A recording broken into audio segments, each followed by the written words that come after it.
My bathroom is a private kind of place, very special kind of place, the only place where I can stay, making faces at my face. My bathroom, my very special room, where I primp and fuss and groove, where I can get away from all and really feel I'm free.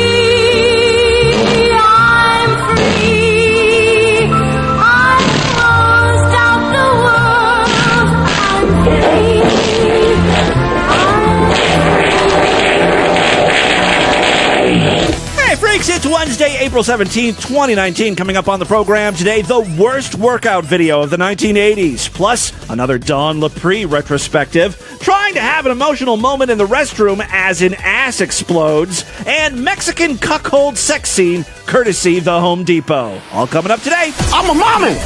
You're a mommy? I'm a mommy. Ah. You know, a number of people think that semen tastes good. No turds on the tenderloins? Very pretty rectum. What? You fucking cunt! It's the Distorted View Show with Tim Henson. All right, Timothy James Henson back here with you for the Wednesday edition of DV. Thank you so much for joining me. Got a good one for you today. Have you seen that Instagram video that's been going around featuring some dumb teenage bitch? She's trying to get sympathy likes, right? So she's like, I'm having a mental breakdown. She's at school. It's the middle of the day, and she's locked herself in a stall in the female restroom. This is where we're at as a society. We make sure to Instagram our breakdowns. All right, so she's like in the stall. And she's not really saying anything. She's just she wants you to see that her eyes are red and wet and she's crying.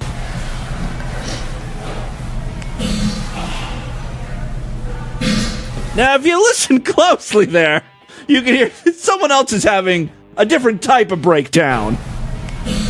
Yeah. A digestive breakdown. This is the girls' restroom. That's not a dainty female shit. It's like Andre the Giant taking a bowel movement. The fuck are they feeding these kids in the cafeteria for lunch? It's such a short video, but it's so funny. I'm going to post a link on the show notes so you can see it. She's trying to zoom in on her face, right? So you can really see her crying. But every time that person takes a shit, right, who's pushing hard, farting in the stall next to her, you're like, she's rolling her eyes and sighing. Are you done? I'm trying to have an Instagram moment here. Talk about an invasion of privacy. Hold on here.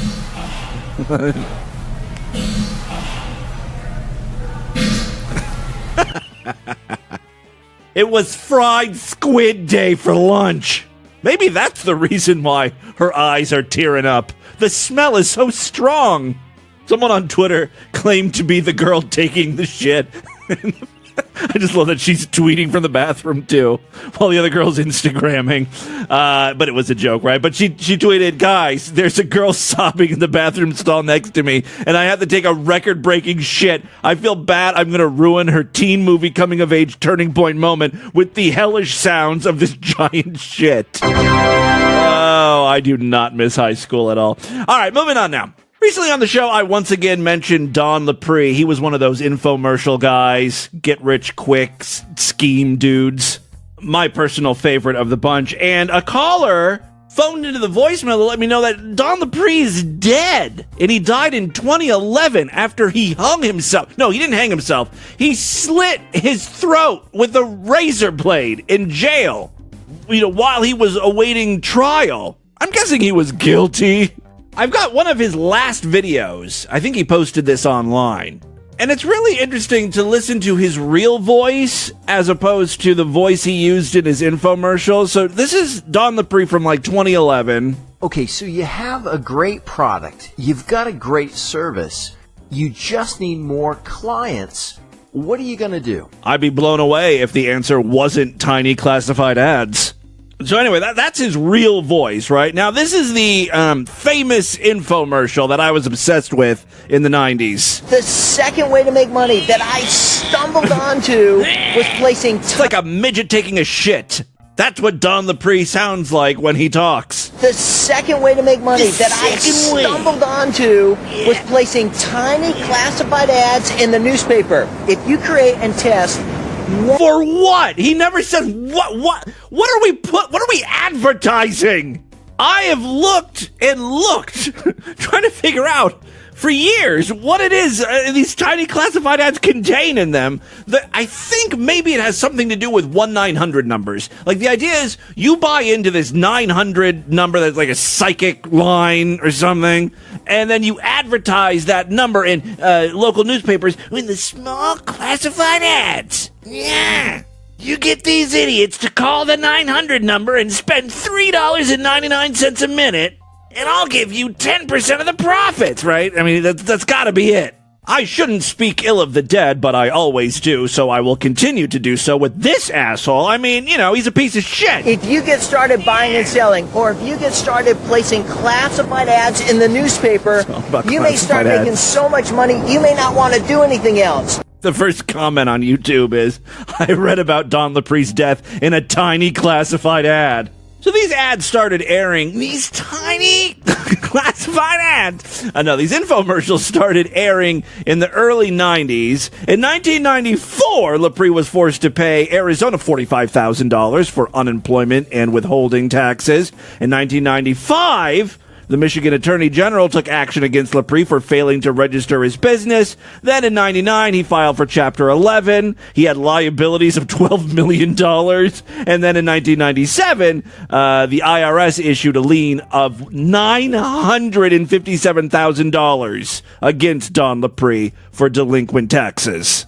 You can't keep a good con man down. Now, obviously, classified ads, newspapers, 1-900 numbers... all those things are kind of fading into obscurity, and it started in the, 90s and 2000s with the internet, right? Don Lapre had to make some adjustments to his business plan. That's why in the mid-2000s, he started selling vitamins. The greatest vitamin of all time. That was the name of his dumb product. I think it was kind of like a pyramid scheme where you try to get people to use this vitamin and sell it. The gimmick, this is so great, though. This is, like, if you bought into this idea, you are a moron. All you needed to know is simple math to realize this is a scam, right?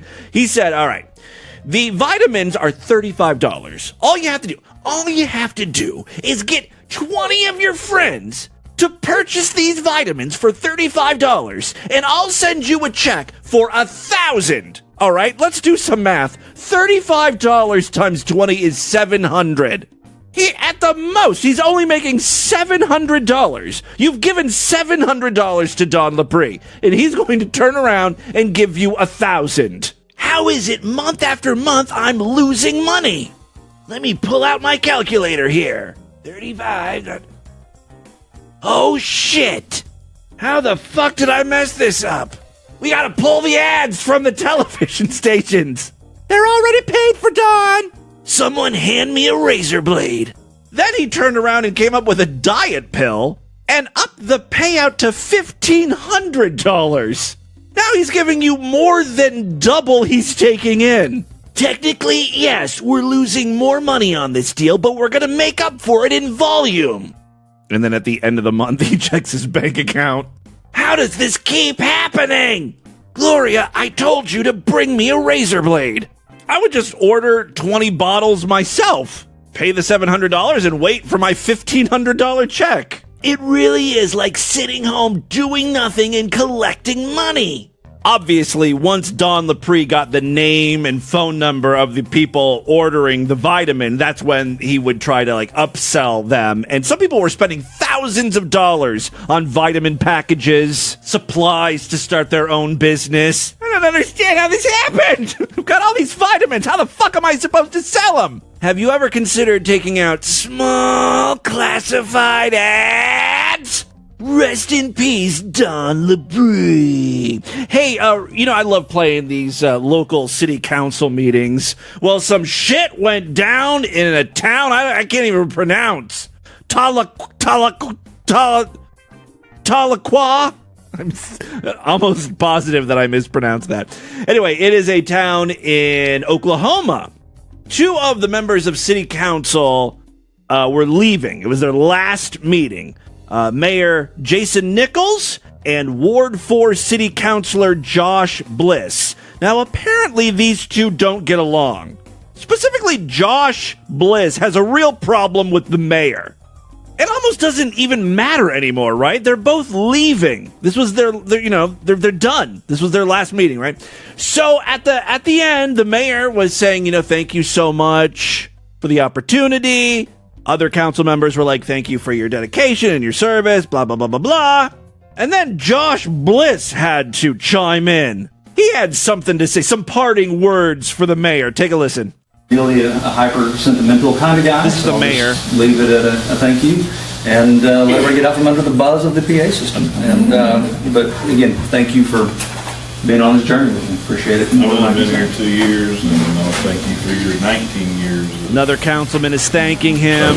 No, thank you very much. I appreciate that. Well, we're exchanging pleasantries. I wouldn't piss up your butt if your guts were on fire. That's how we roll in Oklahoma. I've never heard that saying before.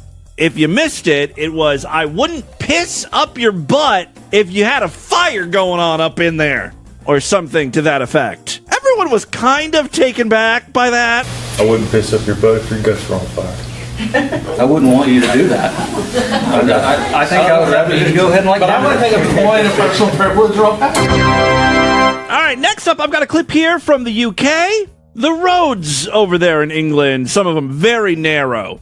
In this clip, we've got a man trying desperately to just drive down the road, but there's a woman on crutches, like polio crutches, walking in the middle of the street. Now, there is enough room for her if she would just get the fuck over, but she ain't doing that, and eventually the driver has had enough. Just this massive fucking space here, but you're just still clocking on down the road, aren't you? Fucking move! Move! Move! She hears that. So she comes... What? She comes waddling up with her on her polio crutches. Why don't you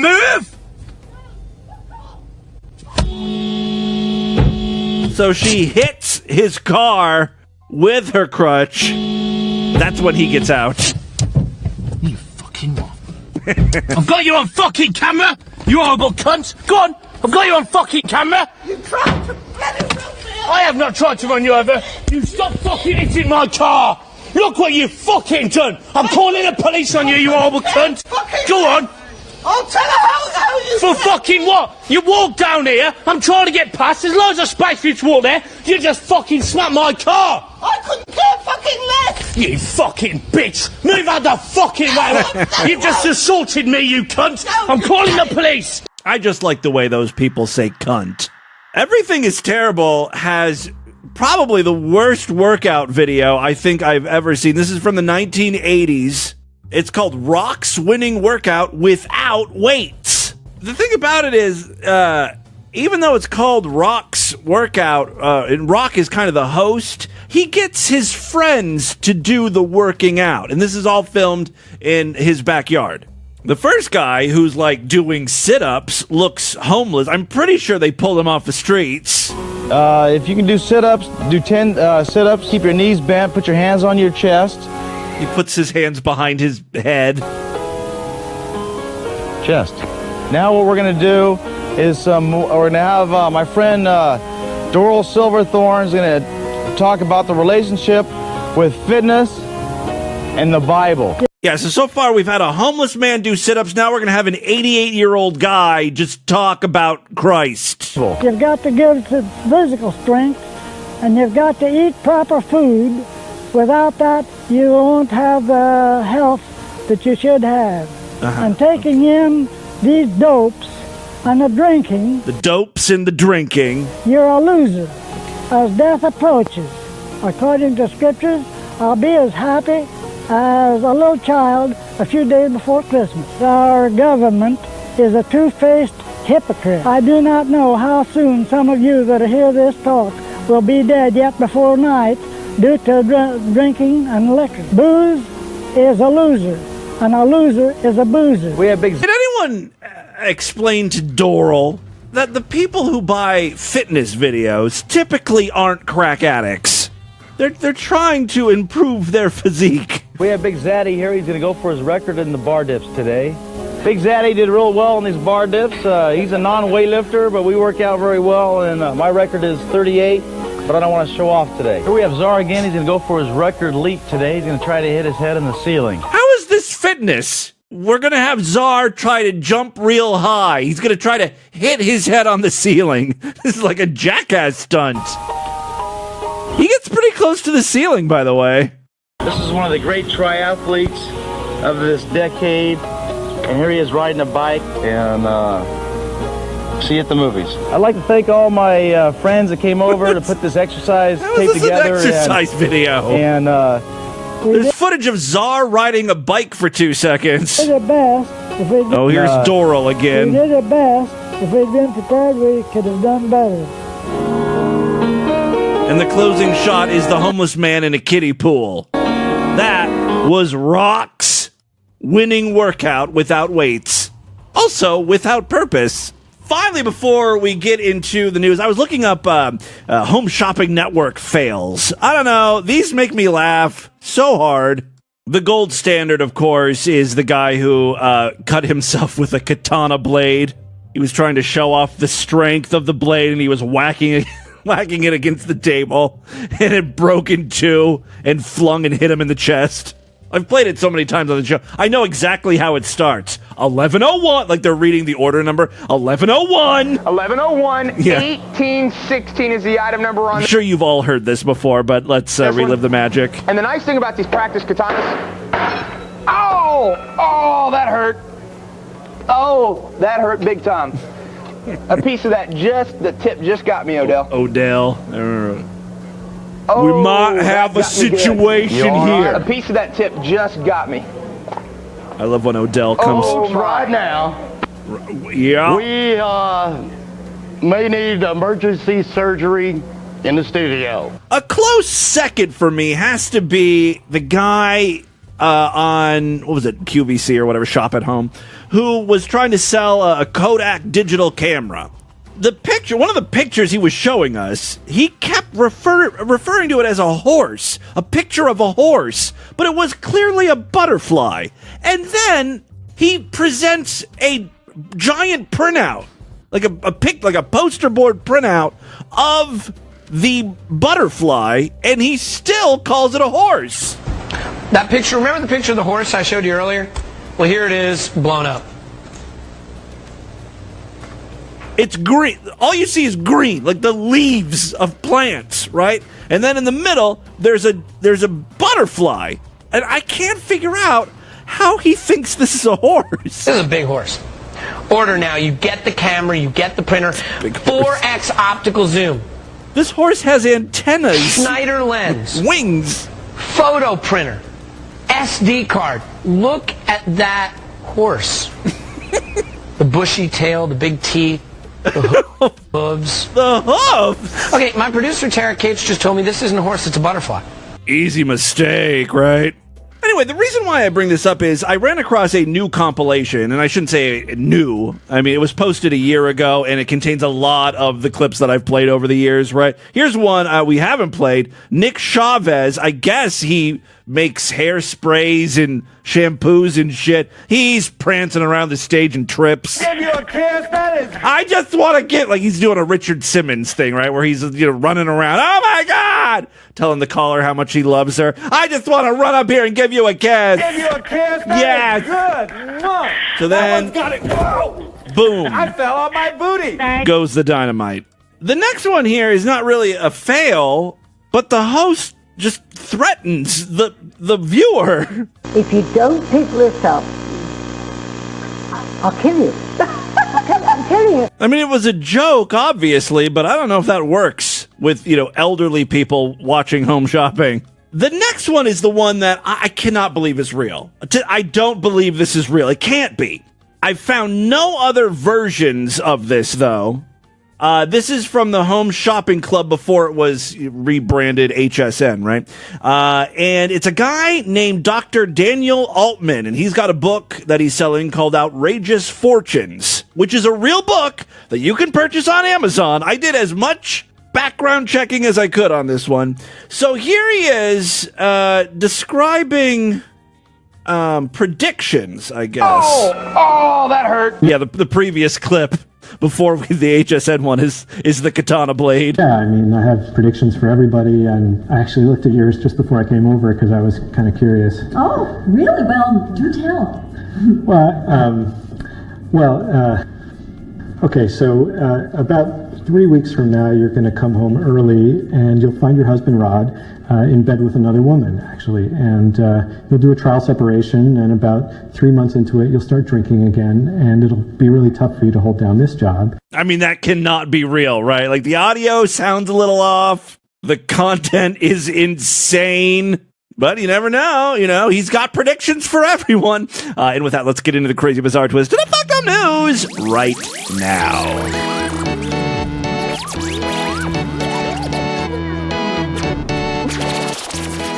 If you're not a member of the Distorted View Sideshow, what are you waiting for? Help support this stupidity. Sign up, become a true and honorable freak over there at superfreaksideshow.com. All major credit cards and PayPal accepted. When you sign up, you get full access to the entire archive of programs, well over 3,000 shows. Plus, every week we do exclusive programs just for paying freaks. Yesterday we did an exclusive podcast, and tomorrow we'll be doing another one. Sign up.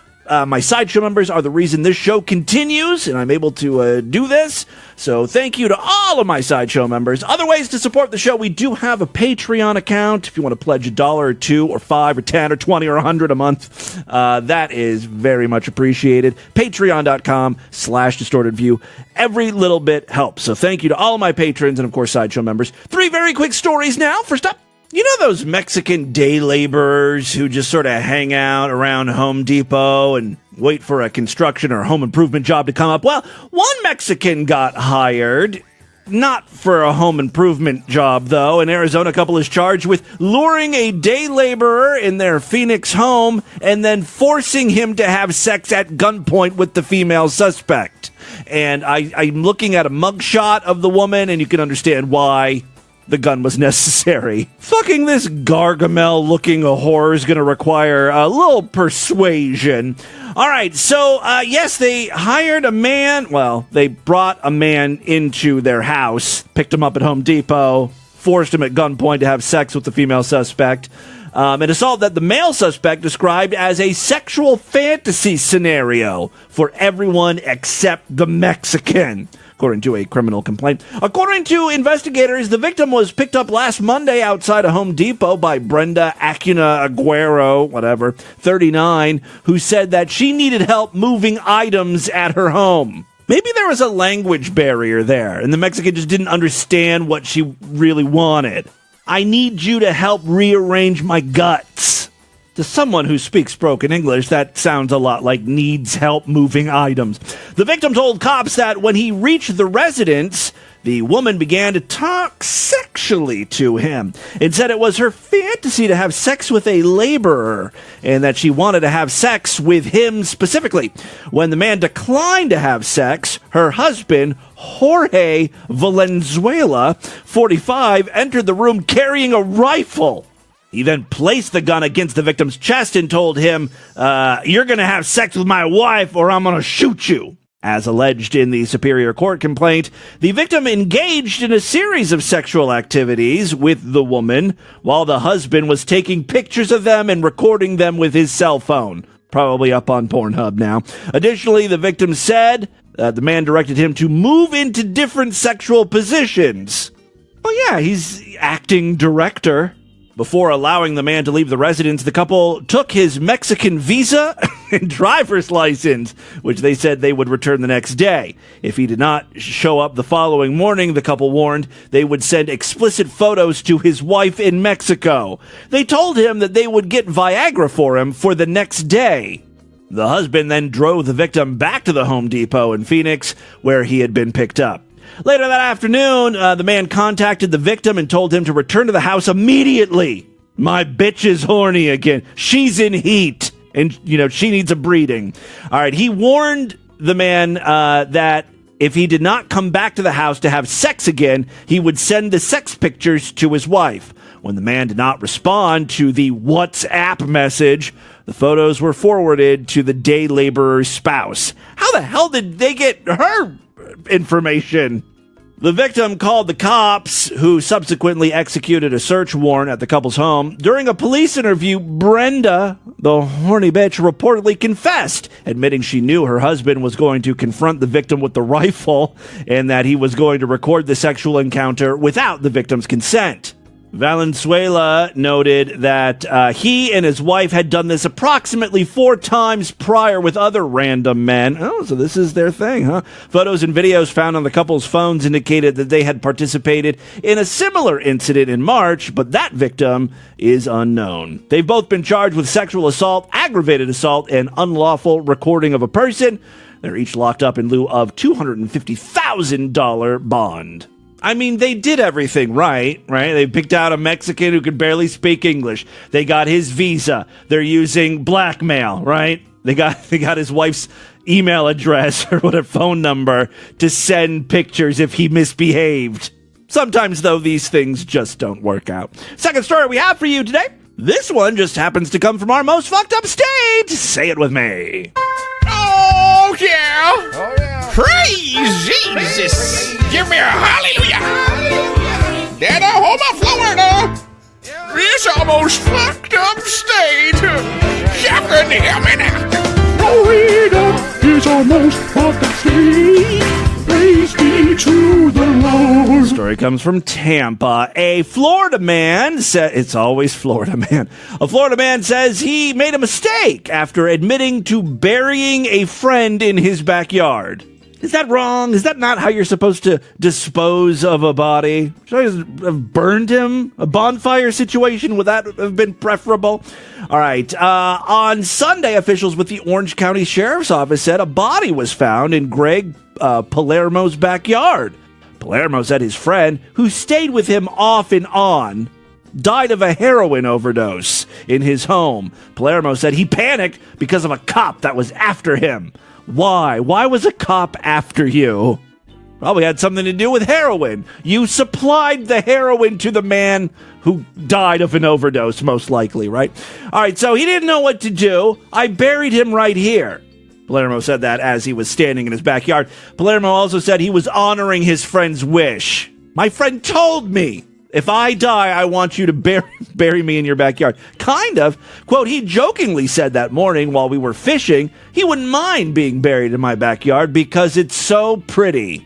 Wish granted. Police came to the property on a warrant to search his house for drugs. Palermo says officers believed he was making meth in his home, but he denies doing that. I'm a heroin man. I bet you this guy was high when the police came because he offered up this information, right? It wasn't long before Palermo told agents searching his home about the body. They would have never found him, right? I mean, depending on how well you buried the body, like how deep you went. Is there a mound, right? Was there like a finger sticking up from the ground or something? I did it. I made a poor choice. I should have called 911. Everybody said he was already dead, but I still tried to give him CPR for 20 minutes. Palermo says he's not been arrested for anything, because, fucking Florida. I don't think anything's technically illegal here. The Orange County Sheriff's Office has not responded to a request for a comment. I think this is the real headline here. A man buries a guy who died of a heroin overdose at his house, and he's still a free man. All right, final story we have for you today. This is a short one from Lamar Township, Pennsylvania. A man who fired shots at what he thought were alien lasers is now heading to prison. Troopers said Jesse Shields of Mill Hall was high on bath salts last June when he fired a handgun into the sky. The alien lasers he shot were actually fireflies. No, Owl City. You sit down in the corner next to Daniel Powder. I don't want to hear that shit. Every time I say fireflies, he stands up with his laptop or however he produces that noise. All right, so yeah, he started shooting into the sky, fearing they were being chased. Jesse Shields and a woman, Catherine McCloskey, ran to a nearby home where the homeowner... Being chased by what? Aliens? Alien lasers? They ran to a nearby home where the homeowner got the gun from them and called 911. Shields then allegedly asked the homeowner if he could take a shower to get the goo off of him that was burning his skin. Bath salts, you know. Shields was sentenced Monday to 3 to 6 years in prison after pleading guilty last month to criminal trespass in firearms without a license. McCloskey, who was also probably tripping her balls off, her ovaries, whatever. McCloskey pleaded guilty in November to DUI, operating a vehicle while under the influence of a controlled substance, and disorderly conduct. She was sentenced to 6 days to 6 months in jail. For the record, no fireflies were injured. So help me God, sit your ass down. That, my friends, is your Distorted News for Wednesday. Let's do a couple voicemails and get the hell out of here. There are many ways to contact the show. Show@distortedview.com. That's my email address. I'm all over social media at DistortedView on Twitter and Instagram, Facebook.com/DistortedViewShow, and YouTube.com/DistortedViewShow. One way you cannot contact me, at least right now, because I am in a dispute with the United States Postal Service over late post office box fees. Don't send anything to my P.O. box right now. I may be getting a new one. They're going to charge me $30 because I didn't pay my bill. Okay, I haven't been checking my post office box very often because you guys haven't been sending that much stuff, right? It's a waste of time. So my post office box technically ended, right, on the 31st of March. What's supposed to happen, though, is when you don't pay your box or you're done using the box, they rekey it. So you're locked out, right? But they didn't do that. They haven't gotten around to that yet. So the lock still works. I was able to check my P.O. box. I saw there was a slip in there saying, hey, you need to pay us money. And it's like, I don't know, $60 for 6 months for a post office box, right? So I waddled my fat ass up to the counter after waiting an insane amount of time. They really have to do... I mean, it's just a horrible customer service, right? So I said, hey, I need to... re-up my post office box, and he was like, hey, we're gonna have to charge you an additional $35 or something because it expired and it's been longer than 10 days. And I said, yes, but you haven't given this box to anyone else. You haven't locked me out. I was able to check it today. Why do I have to pay this fee? It doesn't make sense. And then I realized, well, if I just get a new post office box, then I wouldn't have to pay the fee either. So I told the guy that I'm going to do that, which is more work for the employees. You got to process another application for me, right? Get another box ready, give me the key, like find the keys, and blah, blah, blah, blah, blah, right? So I thought this might be a good method. Just threaten them. Like, hey, I'm going to get a new box then. And they'll be like, fuck it. All right, we'll just waive the late fee and you can keep your box. They did not do that, though. And I think it's because the manager, the only person who can override fees like that, is on vacation until next week. So I just refused and I walked away. So I don't know. I'll just probably go to a different post office box or something. But anyway, yeah, so don't send anything to me right now. Hey, Tim, it's Tyler. Hope you're well. I'm not. The call the other day about post office.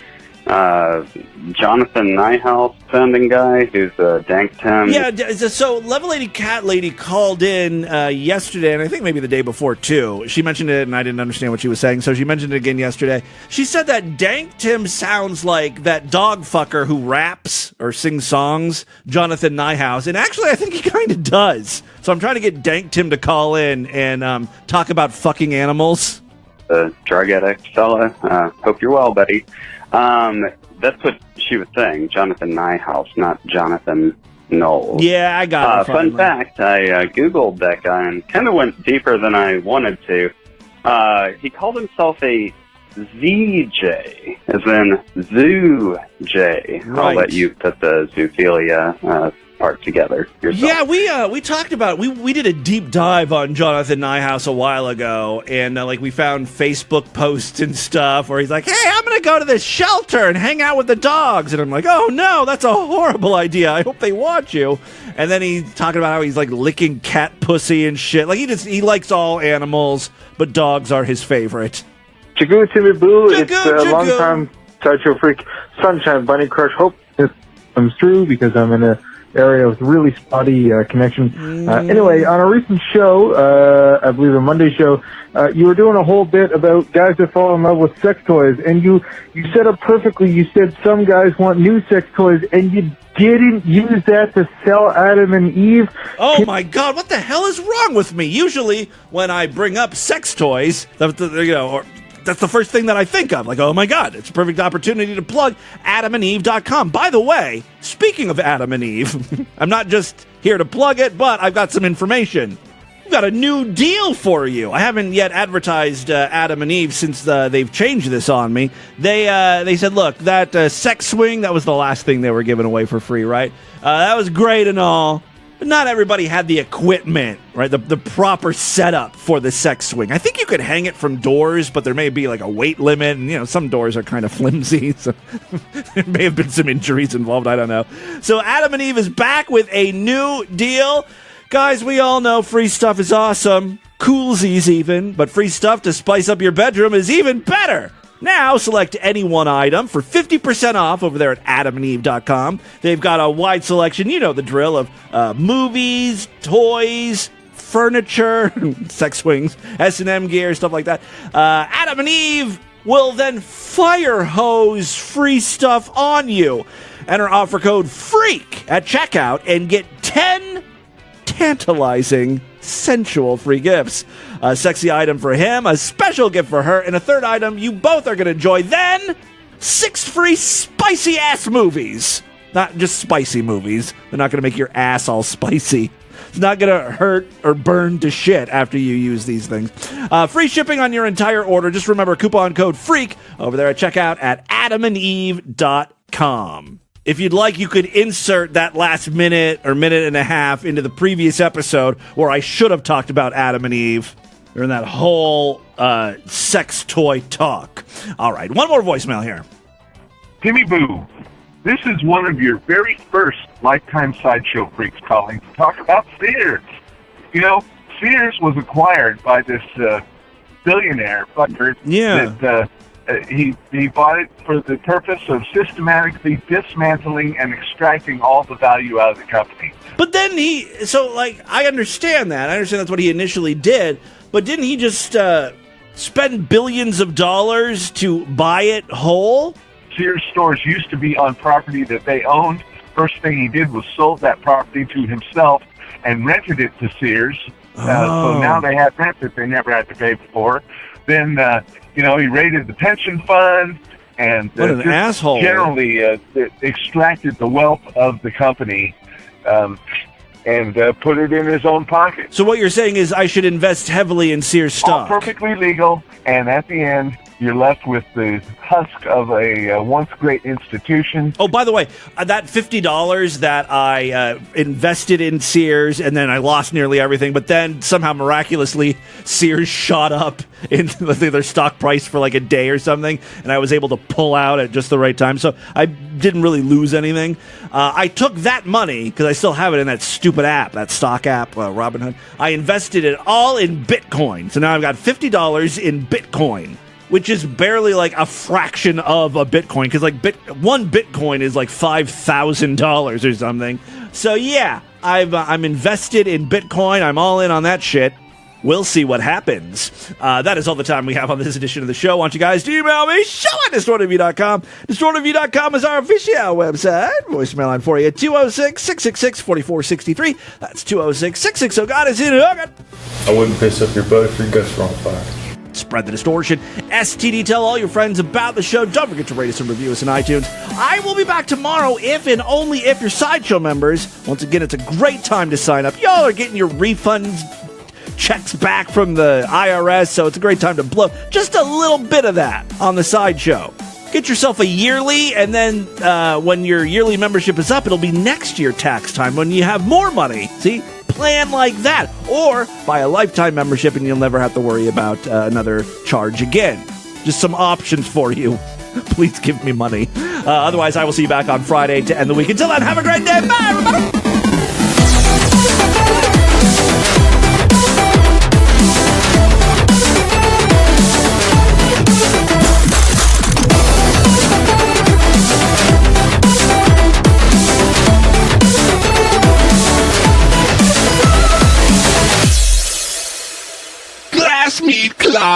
Glass meat clocks, eat your time, tell the meat. Glass meat clocks, a topsy-turvy world where 12 is ground beef, hamburger is midnight. Glass meat clocks, a topsy-turvy world, glass meat clocks.